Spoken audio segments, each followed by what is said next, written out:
Umurnya tak lagi muda, namun ketika berada di kebun kakao miliknya, energinya mulai keluar.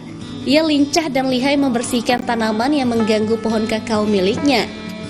Berbekal gunting dan parang, ia mulai membersihkan dahan kakao. Ia tak segan memotong dahan yang masih berbuah, agar buah-buah lain di pohon tersebut mampu tumbuh maksimal.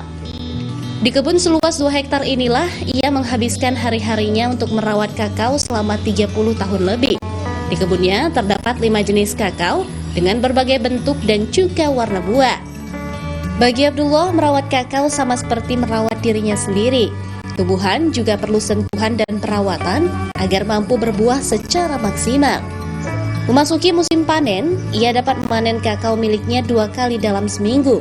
Kini, Abdullah mulai tersenyum lebar. Harga kakao di Sabang mencapai Rp50.000 per kilogram untuk kualitas yang bagus.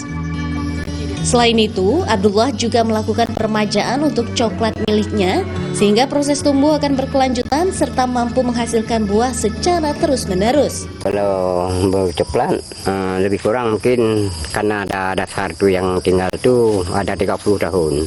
Kalau coklat sama juga kita rawat anak-anak tuh. Ya, kalau tidak kita rawat, tidak kita bersihin, semprot, atau pangkas. Itu tidak ada kita itu. Kalau per kilo sekarang berapa harga coklat, Pak? Kalau model pabrik, kalau fermentasi itu sekitar 45.